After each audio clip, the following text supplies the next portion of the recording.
wabarakatuh. Halo Sobat Gensut, kita kembali lagi di podcast Sapa MBKM, berbagi kisah penuh makna bersama MBKM. Nah, di episode kedua ini kita masih membahas serba-serbi MBKM, dan kali ini kita akan ngobrol dengan teman-teman dari program magang MSIB. Langsung saja di sini sudah ada Mbak Dayu dan Mas Rizky. Halo.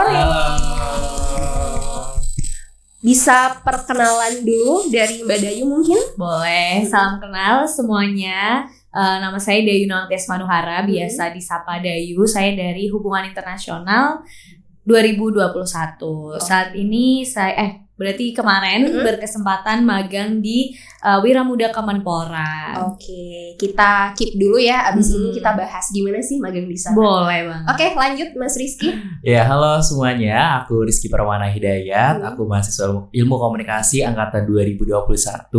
Alhamdulillah berkesempatan magang di Kompas Gramedia di unit bisnisnya KG Media Kompas.com sebagai reporter. Oke, senang sekali akhirnya bisa ngobrol sama Mbak Dayu dan Mas Rizky. Tadi sudah disebutkan ya perusahaan mitranya masing-masing. Mungkin bisa diceritakan dulu secara garis besarnya gitu, memperkenalkan ke saya dan teman-teman yang menonton podcast ini, seperti apa sih perusahaan atau mitra dari tempat magang teman-teman. Dari Mbak Dayu dulu mungkin? Boleh banget. Kalau saya tadi kan Wiramuda Kemenpora. Jadi Wiramuda Kemenpora itu salah satu program Kemenpora yang dimasukin di MSIB. Tapi di dalamnya itu kita banyak bekerja sama brand-brand atau perusahaan-perusahaan. Contohnya kayak Smash, kayak Rans Entertainment, terus Shipper gitu. Nah, aku masuknya yang di Shipper sebagai live stream host gitu Kak. Jadi kayak collab swasta sama kementerian gitu. Menarik ya. Baru pertama dengar. Iya. Ya. Oke. Kalau Mas Rizky mungkin bisa dijelaskan secara garis besarnya. Oke, kalau aku sendiri kan di Kompas Gramedia ya, di PT Inisiatif Digital itu. Nah, kita tuh di sana itu Kompas Gramedia salah satu perusahaan media terbesar juga di Indonesia, yang dimana dia nggak cuma ada sebagai media pemberitaan aja, tapi banyak kayak ada Hotel Santika, terus ada Diandra, ada Kompas TV, Kompas.com, itu banyak banget di sana. Jadi memang kontribusinya itu sangat besar gitu ya buat masyarakat, salah satunya juga di pemberitaan, kontribusi sosial juga ada gitu. Nah, kalau aku magang sendiri itu di Kompas.com ya. Kompas.com juga salah satu web digital yang dimana itu isinya pemberitaan, isu-isu tuh kita goreng terus tuh ya, sampai orang-orang tahu berita-berita yang kita buat gitu. Gitu sih. Sampai akhirnya di Kemenpora, sampai akhirnya ada di Kompas sendiri. Itu bisa diceritakan nggak prosesnya sampai akhirnya mendapatkan instansi-instansi tersebut sebagai mitra magang? Dari Mas Rizky dulu ya. Oke, berarti awal mulanya ya gitu. Bisa diceritakan. Oke, aku awal mulanya juga kayak milih beberapa mitra gitu ya di program MSIB ini. Kita tuh boleh milih 22 mitra. Kita boleh milih 22 mitra. Prioritasin 10 mitra itu linear dengan jurusan kita. Berarti ilmu komunikasi, jurnalistik gitu ya, gitu, atau markom gitu biasanya kalian. Nah, kita prioritasin 10 itu dulu. Setelah itu kalau misalkan mau di pemerintah atau mungkin mau coba-coba nih skill baru gitu ya di tempat mitra baru juga boleh gitu. Yang penting memenuhi 23 itu. Nah, abis itu kita daftar, kita juga harus mempersiapkan portofolio, CV sama transkrip nilai sementara. Itu kita minta di prodi kita masing-masing gitu. Setelah itu kita daftar dan nanti pihak mitra akan menyeleksi dari screening CV itu. Jadi emang CV-nya tuh harus benar-benar detail, terus juga ada angka-angkanya juga, kamu udah ngapain aja selama kamu kuliah gitu kan. Setelah itu nanti dia kirim ke email. Balasan email itu langsung dari mitranya. Jadi mitranya kayak selamat Anda sudah lolos seleksi berkas gitu misal ya. Habis itu nanti akan ada tes selanjutnya gitu. Jadi kalau di Kompas sendiri itu aku ada tes dari web Caliber. Satu lagi kita langsung sama usernya. Gitu. Jadi sama user itu langsung interview gitu dan juga sama mentor di sana. Gitu sih. Terus udah sepanjang itu akhirnya kita menunggu pengumumannya juga. Nah pengumumannya itu biasanya ada yang 2 hari, ada yang seminggu juga, kadang suka ada yang di ghosting juga. Betul. Gitu. Jadi memang kita tuh tesnya itu sehari-hari itu beda-beda. Misal kita Kompas, besoknya Detik, besoknya kamu. Betul. Gitu. Misal gitu. Jadi kayak bener-bener seruntun itu. Gitu. Dan kita nggak tahu nanti yang mana yang bakalan keterima gitu. Karena memang sedadakan itu gitu. Dan alhamdulillahnya sih aku pas di MSIB ini aku terima 3 mitra. Jadi aku menolak 2 mitra. Oh my god. Tapi ya kita harus chat dulu sama mentornya kayak aku mau di sini gitu nanti biar mereka mempersiapkan gitu. Terus akhirnya kita tanggal 16 ya. 16 Februari kita penutupan, kita tanggal 19-nya kalau di Kompas itu udah onboarding. Udah mulai perkenalan budaya gitu sih. Menarik ya. Menarik Ternyata tidak semulus itu. dan tidak sesingkat itu ya. Kita sikut-sikutan sama orang-orang yang di semester kita juga yang sama gitu atau semester atas ya gitu. Gitu. Kita sikut-sikutan. Kita banyak kita hampir sama. Iya. Kayak aku chat Day kamu milih ini. Iya, aku juga. Kamu udah belum ngerjain tugasnya, teksnya gitu. Untung beda ya semuanya. Oke, kalau Mbak Dayu gimana nih? Kalau aku sendiri kurang lebih sama sih kayak Risper ya. Nah, tapi kebetulan banget di saat yang sama aku juga daftar ISMA gitu. Jadi itu lebih overlapping banget. Iya. Ada waktu itu UAS juga kan. UAS terus pendaftaran MSIB terus habis itu aku daftar ISMA juga. Jadi kayak bener-bener bulan-bulan itu tuh aku stres banget gitu. Cuman ya satu-satu aku lakuin ya. Yang paling awal sih aku betulin CV. Jadi pengalaman-pengalaman yang udah pernah aku lakuin, aku masukin ke CV aku dan biar lebih menarik gitu, gimana biar CV aku tuh menjual gitu. Terus ditambah lagi aku bikin portofolio gitu kan. Aku juga tanya-tanya Risper kan soal portofolio gimana gitu. Terus abis itu transkrip nilai sama juga. Dan waktu milih dua-dua itu, kalau Risper tadi kan 10 itu yang linear sama jurusannya. Nah kebetulan jurusan dia ini emang banyak lowongannya ilmu komunikasi, sedangkan aku HI itu sedikit gitu yang directly nulis jurusan hubungan internasional. Iya itu sedikit, jadi mostly mungkin kayak di Kemenpora, Kemenlu kayak gitu-gitu gitu kan. Cuman akhirnya aku terabas aja yang nggak ada hubungan internasionalnya, aku terabas aja, mau itu ilkom, mau itu marketing dan lain sebagainya, aku terabas aja semuanya gitu. 22 udah keisi. Terus sebenarnya yang aku terima ini adalah yang paling akhir aku pilih. Kayak ini udah 21 nih. Terus kayak apa ya satu lagi ya? Emang aku suka di bidang kreatif and media kan. Jadi aku lihat job desk-nya dulu gitu. Jadi ada live stream host di Wiramuda Kemenpora dalam tanda kurung Smash Shipper Rans Entertainment. Terus aku kayak oh my god, apakah ini change aku ketemu Cipung? Terus aku kayak aku bilang loh ke ibuku, Bu, masa ini ada Rans Entertainment, coba aja gitu. Terus akhirnya aku daftar. Nah kebetulan di masa seleksi itu kayak ada seminggu ya. Masa seleksi itu emang bener-bener sehektik itu Kak. Kayak misalnya nih mitra ini ujian psikotes, mitra ini ujian tulis, mitra ini suruh bikin artikel, mitra ini suruh bikin copywriting, rapet banget. Dan itu kayak emang apa ya diwaktuin gitu loh. Kadang emang ada yang satu hari kita ngerjain 3 kali tes kayak gitu. Jadi emang kadang aku ngerasa ada sih kayak demotivated, kayak udahlah yang ini nggak usah dikerjain gitu. Cuman ya udah sejauh ini gitu ya gitu. Terus kalau misalnya dari Wiramuda Kemenpora sendiri itu aku diumuminnya tuh cepet. Itu yang paling pertama tanggal 9. Gasik ya. Iya, jadi aku ngelihat dia bikin story ya. Terus kayak ya Allah dia udah keterima kok aku belum kayak aduh gue deg-degan banget astaga gitu. Ini dia duluan. Iya, aku duluan karena itu dikasih waktunya 2 hari aja Kak. Jadi ini si Wiramuda ini itu tidak ada yang tes-tes gitu. Jadi langsung diinterview sama usernya. Jadi mereka cuma screening CV aku sama portofolio, terus di link share Zoom gitu, join, terus cuma ditanya kayak kenalan sama siap working from office gak gitu, langsung kayak gitu.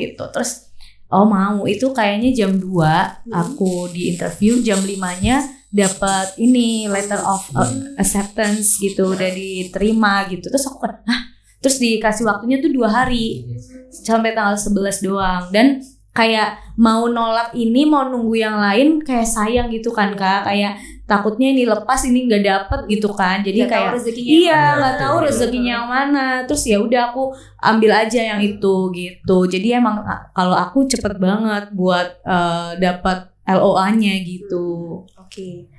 Yang tertakar tidak akan tertukar ya. Iya, Maksudnya kayak benar. gitu. Betul. Oke. Dari beberapa program MBKM, kenapa Mbak Dayu sama Mas Rizky akhirnya memilih magang MSIB? Dari Mbak Dayu dulu ya. Kalau dari aku sebenarnya aku tadi daftar 2 kan ISMA sama MSIB itu. Cuman emang kode dulu emang gak keterima gitu ISMA-nya. Terus ternyata rezekinya di MSIB. Kenapa kalau misalnya ditanya kenapa MSIB?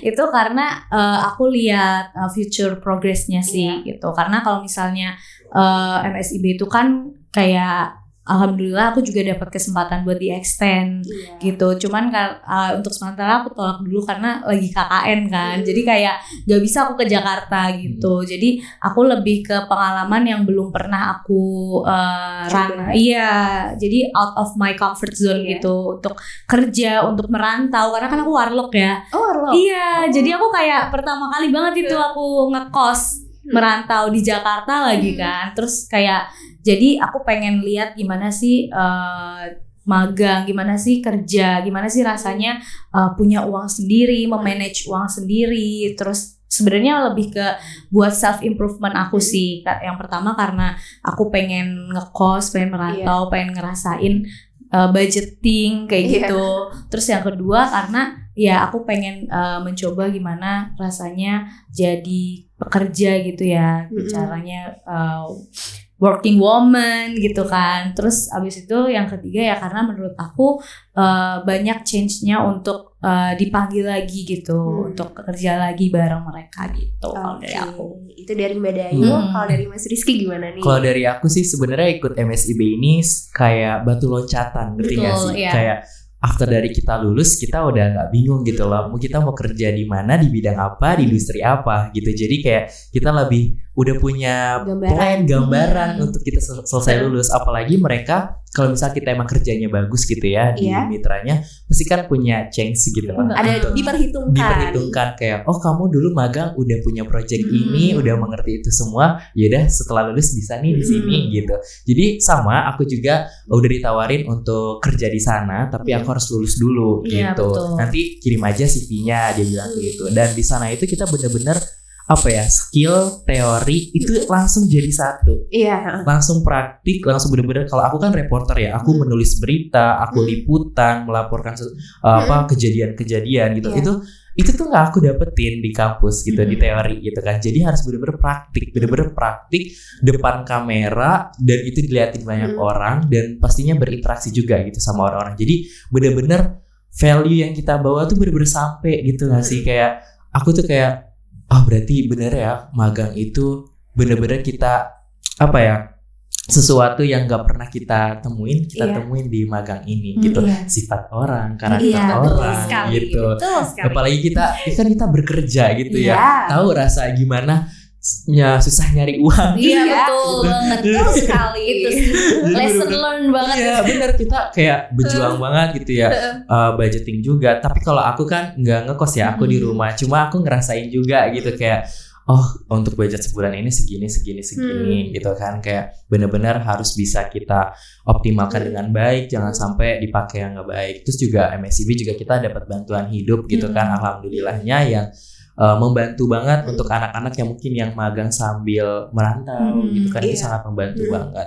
Jadi ya value kita dapat, skill kita dapat, terus relasi juga kita dapat gitu ya, bantuan dapat. Jadi menurutku memang sih agak susah gitu ya untuk kita masuk MSIB, cuma worth it lah gitu, sebanding gitu yang kita dapatkan sih kayak gitu. Oke, menarik sekali ceritanya.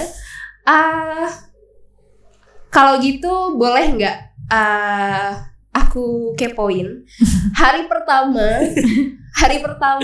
Mbak Dayu dan Mas Rizky sampai di perusahaan mitra. Hari pertama mahasiswa ini menjadi pekerja itu seperti apa sih kalau digambarkan? Kalau dari aku kayak anak ayam. Kayak Kayak anak ayam udah diem, melongo, ya Allah ini gedungnya gede banget gitu ya. Terus mau kerja apa kayak takut gitu kan. Terus akhirnya kayak ada mentorku, kenapa? Enggak, aku baru kali ini ngeliatin gedung-gedung gede. Terus kayak kita ini beneran kerja nih mahasiswa di sini gitu.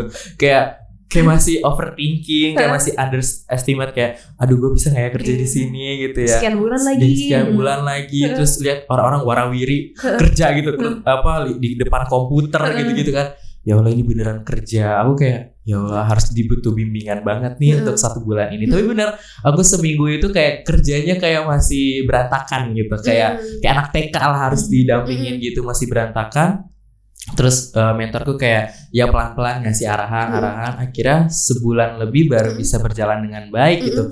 Kayak aku nulis artikel masih acak-acakan, berantakan ya sebulan gitu ya. Tapi ya itulah namanya kita magang ya. Mereka juga tidak berekspektasi yang lu harus kayak karyawan, harus kayak gini. Tapi mungkin targetnya sama, cuma ya jangan temponya beda aja gitu.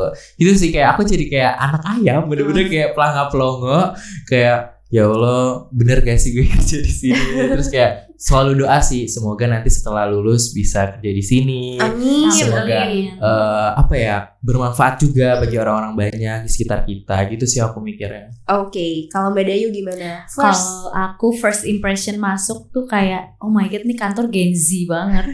Soalnya di situ bener-bener semua orang itu seumuran gitu loh. Bahkan manajer aku tuh umur 24 tahun. Wow. Jadi emang itu kan startup ya, jadi kayak emang Gen Z banget kok emang boleh ya ke kantor pakai baju kayak gitu, sweateran doang kayak gitu. Aku kayak masih shock ya waktu pertama kali. Terus alhamdulillahnya shipper itu menerima anak-anak magang itu dengan welcome banget. Kita dibikinin onboarding, terus dibikinin onboarding kit yang isinya itu lanyar, terus kaos tuh sama kayak ucapan, pulpen, buku, gitu. Jadi kayak ternyata kita bukan di apa sih anak intern kayak gitu ya. Ternyata kita disambut ya, bahkan foundernya pun ikut datang menyambut kita gitu, karena waktu itu masih hybrid ya. Betul. Nah aku yang offline nih kebetulan, karena aku udah excited banget nih pengen lihat gitu. Terus setelah itu ada cerita lucu. Aku duduk sebelahan karena aku sendirian kan. Sebelahan, terus abis itu aku harus make a friend lah ya gitu. Aku kenalan, kamu namanya siapa? Terus dia bilang nama aku Zahra. Kamu kampusnya mana? Unsur. Terus aku juga. Terus akhirnya tuh jadi kamu mana FISIP? Iya aku juga FISIP loh. Terus yang irisannya itu dia Risper. Kamu tuh ya Risper? Iya aku tuh ya Risper juga gitu. Jadi kayak jadi oh my god, akhirnya ketemu yang satu daerah tuh kan kayak sebagai anak rantau tuh kan kayak bener-bener iya ada kan semangat solid. Terus pas ada di onboarding itu kita kayak office tour. Nah office tour itu bener-bener aku ngerasa kayak ini kantor emang didesain untuk berkembang banget gitu. Kita ada bahkan pantry kita tuh ada non halal sama halalnya untuk piring gitu, karena kan emang diverse banget ya. Terus habis itu ada billiard, ada tenis, terus bahkan kita ada namanya phone box. Jadi kayak kontainer kecil gitu. Jadi kalau misalnya kita pengen sendirian nih suntuk kerja pengen sendirian atau stres atau gimana, kita masuk aja ke situ gitu. Jadi menurut aku ini sebegitunya ya diperhatikan para pekerjanya gitu. Terus abis itu kayak ada lounge-nya. Jadi kita tuh bisa kerja di mana aja Kak. Jadi kita kayak nggak punya meja sendiri gitu. Jadi kalau misalnya mau dibawa ke lounge laptopnya, mau dibawa ke depan, mau dibawa kemana, kita boleh-boleh aja gitu. Jadi menurut aku sih, aku pertama kali masuk aku amazed sama ininya sih kayak kantornya kayak ternyata kayak gini ya, beda banget sama kampus gitu ya. Ternyata orang-orang tuh se-diverse ini gitu. Ada orang yang udah umur segini, mereka udah menjabat sebagai ini. Terus aku jadi semakin terpacu gitu. Kayak umur segitu kok bisa dapat jabatan itu gitu sih kalau dari aku. Tapi aku agak berbanding terbalik sih. Kenapa karena tuh? di Kompas itu banyak gen milenialnya juga. Oke. Jadi kayak Gen Z dan milenial tuh di situ berkolaborasi. Oh lucu banget ya. Jadi kita tuh punya kayak ada stigma lah ya di sana, kayak Gen Z tuh susah kerjanya, Gen Z tuh kayak males lah atau susah dibilangin. Tapi di sana tuh bener-bener kolaborasi. Jadi yang milenial itu juga belajar sama Gen Z terkait media sosial. Karena Gen Z kan medsosnya sangat-sangat aktif ya gitu ya Bun. Jadi kayak bener-bener Gitu ya Bun. Jadi bener-bener mereka belajar gimana cara dapat insight, gimana nge-branding media sosial. Apalagi aku kan di pemberitaan yang awalnya website, sekarang kita terjun juga di medsos gitu. Jadi orang-orang bisa melihat berita langsung dari medsos gitu. Nah, kita dan gen milenial itu belajar sama Gen Z, bener-bener belajar kayak mulai dari desain segala macam. Di Gen Z tuh yang menarik apa sih kalau kita baca berita gitu? Yang kayak gini Kak, oh mereka nurut gitu loh. Akhirnya besok ya rame itu berita-berita yang di medsos gitu. Jadi kayak emang butuh Gen Z gitu ya. Kolaborasi itu harus dipersatukan gitu kan, kayak harus benar-benar jangan ya udah masing-masing itu jangan. Gitu. Yang ada kalau gitu nggak berkembang sih. Betul banget gitu sih. Setuju. Menarik. Oke. Sebagai mahasiswa yang sudah merasakan magang atau mungkin bisa disebut mahasiswa yang sudah merasakan kerja, apa sih perbedaan paling besar dari dunia perkuliahan dengan dunia kerja itu sendiri?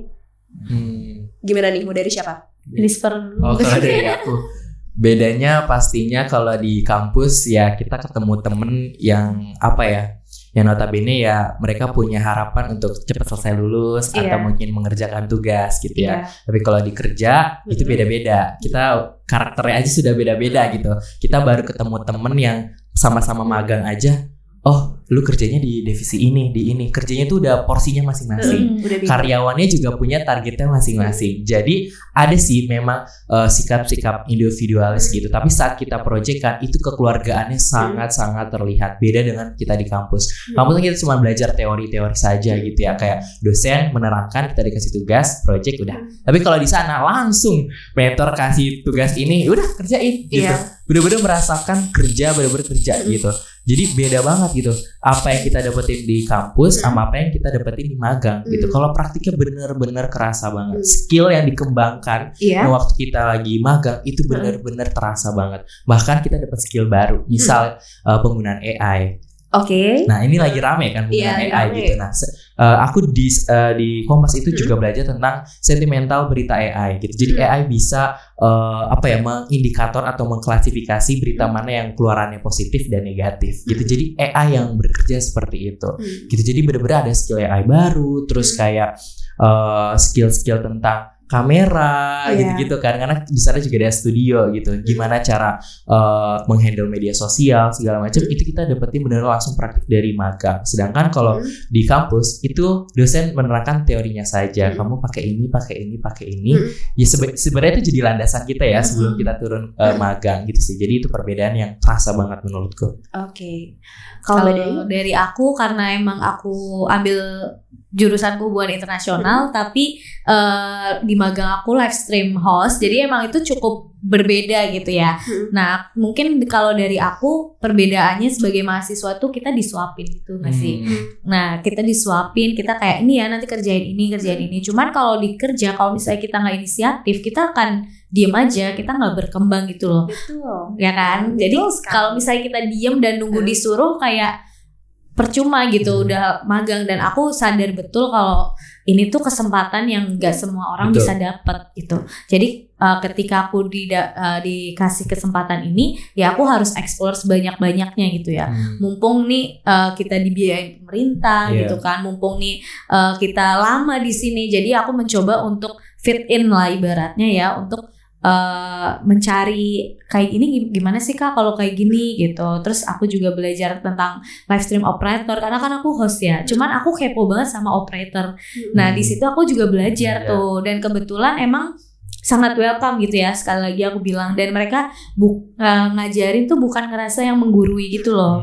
Yang aku suka itu. Jadi kita merasa kayak sharing aja gitu. Jadi menurut aku perbedaan yang paling besar ya kita harus kalau di kerjaan kalau misalnya kita nggak mau fit in, terus kayak kita maunya menyendiri, terus kita maunya disuapin terus, menurut aku itu sayang banget gitu. Tapi kalau sebagai mahasiswa ya udah masing-masing aja kan, kayak ya udah kamu pengen aktif ya udah gitu. Kalau pengen yang nggak aktif ya itu dapat nilainya biasa aja gitu. Cuman karena ini aku sadar kalau kesempatan ini once in lifetime gitu ya aku mencoba untuk berusaha menjamah semuanya gitu lah.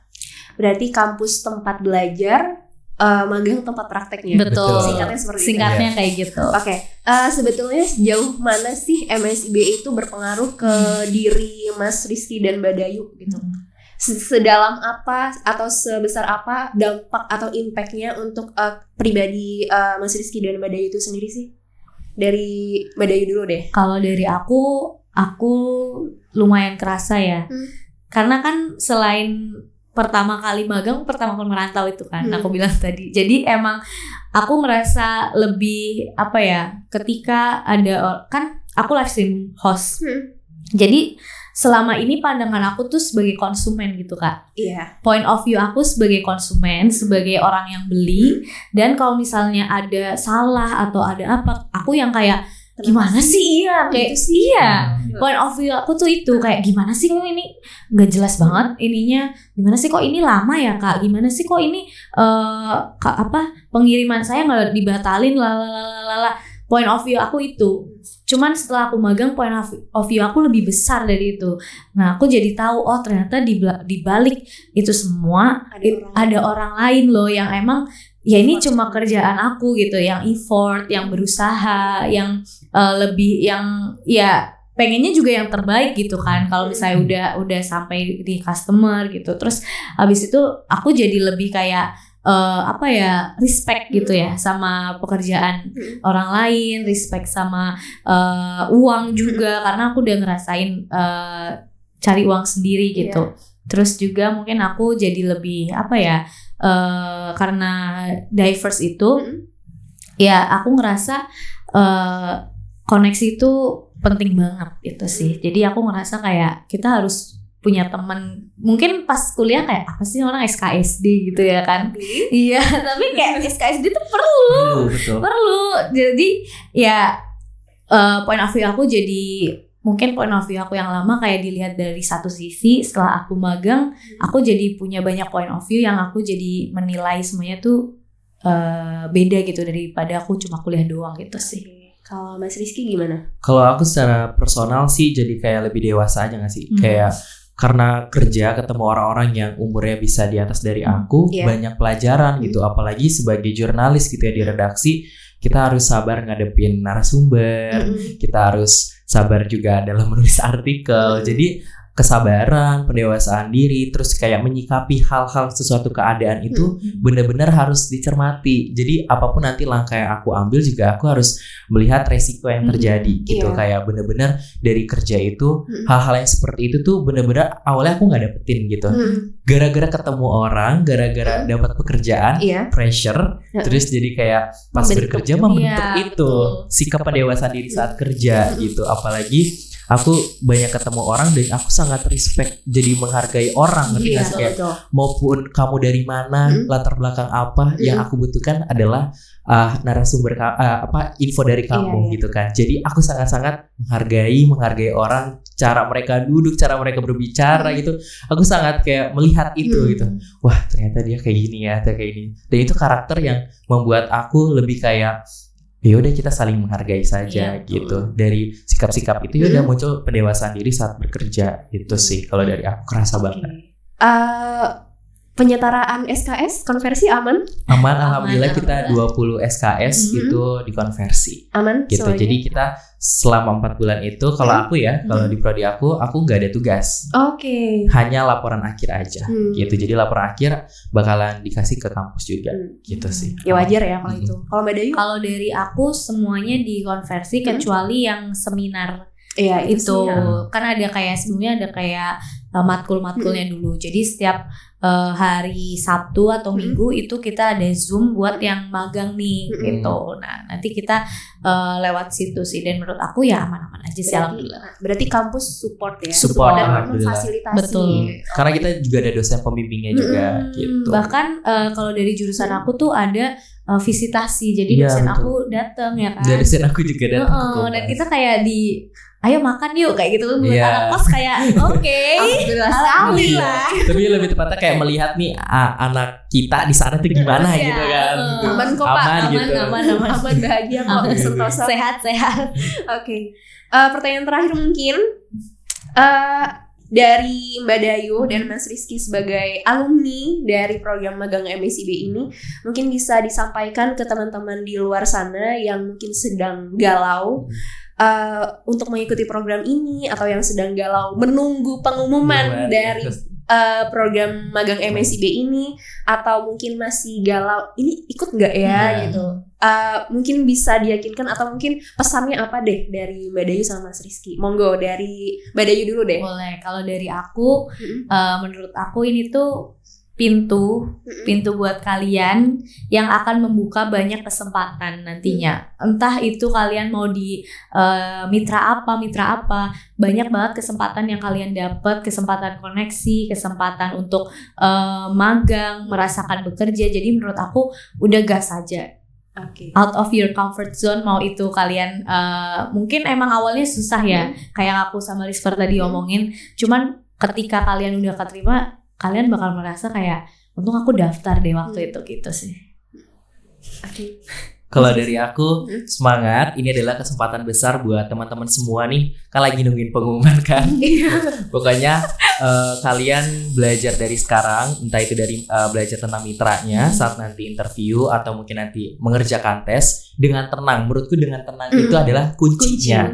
Karena kalau kamu gerasak-gerusuk kayak bingung apa segala macam, aduh itu kayaknya udah lumayan membuat kamu resiko untuk tidak keterima gitu. Jadi benar-benar kamu harus pelajarin, terus ini kesempatan besar. Gak semua orang bisa dapat MSIB gitu ya, magang MSIB, dan kesempatan besar ini harus kamu laksanakan dengan baik-baik. Terus juga ini adalah kesempatan untuk mengembangkan skill juga, apalagi di magang, di praktik ini, dan sebagai relasi kamu juga setelah lulus pastinya. Okay. Kalau udah masuk juga tetap pertahankan, jaga nama baik Unsud. Betul, juga. karena kita bawa nama kampus.